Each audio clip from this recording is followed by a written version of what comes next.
Astig yung checkpoint dito mga lodi. Naka full battle gear. Ay, ano nangyayari sa ating bansa? Anak lang tinapay, gising-gising na kayo.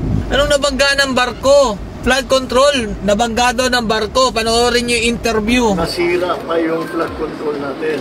Dahil binangga ng barko. Ako'y talagang sobra akong nagsisisi. Kung hindi lang talaga nakipag-tandem yan si BP Sara Duterte. Ito, ayun o, kitang-kita dito. Grabe yung checkpoint namin dito. Ayan, papakita ko sa inyo. Ayan o. Ayan o. Checkpoint. Ayan, grabe, full battle gear. Nakita nyo yun?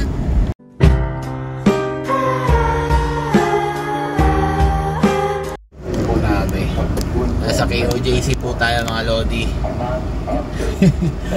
Grabe checkpoint dito. Tignan nyo ay nasa gilid ko dito sa may bandang kaliwa. Ito po kay OJC po yan. Kay Pastor Apollo Buloy.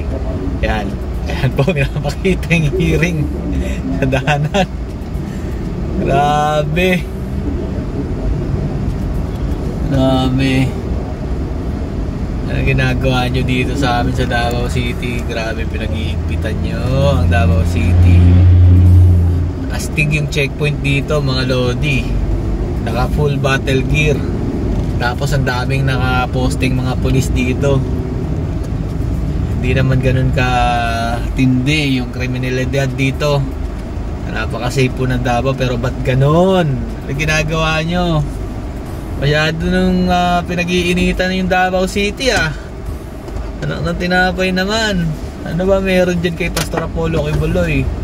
Sa kaso niya hindi dapat binibigyang importansya. Ang unahin nyo problema ng bansa, lalo na yung flood control. Grabe yung budget nyo dyan, sinasabi nyo bilyon. Tapos yung flood control, kasi daw binangga daw yung yung flood control ng barko. Mababa talaga sa dagat yan, lagi na baba. Nasira pa yung flood control natin dahil binangga ng barko. Kaya halos lahat ng bayan ay nasa nakalubog sa tubig. Tinapay naman. Hoy, ano nangyayari sa ating bansa? Anak lang tinapay, gising-gising na kayo. Hanggang kailan tayo matatauhan? Hindi nyo pa rin nararamdaman kung anong ginagawa ng administrasyon na ito. Dahil nga mga lodi, malakas po talaga ang ating pangalawang pangulo. Masyado nilang ginagawa ng paraan para po sa susunod na eleksyon ng pangulo makabalik po uli sila. Pero sa ginagawa nyo, naiinis ang taong bayan sa inyo. Akala nyo lang na maganda yung ginagawa ninyo.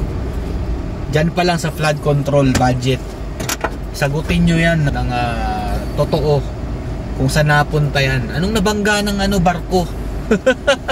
Anong nabangga ng barko? Flood control, nabangga daw ng barko. Panoorin nyo yung interview. Nasira pa yung flood control natin dahil binangga ng barko. Anak ng tinapay, gising-gising. Huwag po masyadong bulag. Hindi po porket idol na idol kagaya nung dati iniidolo natin, dahil akala ko talaga ito ang magbabago ng ating bansa. Sama-samang babangon muli, pero ganito, inuna pa nila, nabigyan ng oras ang pagtugis kay Pastor Apollo Buloy. Doon pa lang sa kaso niya hindi nakarapat-dapat. Ako'y talagang sobra akong nagsisisi. Kung hindi lang talaga nakipag-tandem yan si BP Sara Duterte. Ito, ayun kitang-kita dito. Grabe yung checkpoint namin dito. Ayan, papakita ko sa inyo. Ayan checkpoint. Ayan, grabe, full battle gear. Nakita nyo yun? Full battle gear mga idol. Anong meron dito sa amin sa Davao City? Mas malupit pa nga ang krimen dyan sa Manila Mas malupit pa nga ang krimen dyan sa Cebu. Pero dito sa amin, may ganyan kayo. Anong gusto nyong palabas, di ba? Ginagawa nyong masama ang aming lugar. Sige lang, may araw din na magigising din yung mga taong bayan sa ginagawa ninyo. Dito lang mga idol, galing po ako ng Carmen. Pinagawa ko po yung aking sasakyan. Nakakalungkot lang po, may ganito po kami senaryo sa Davao City.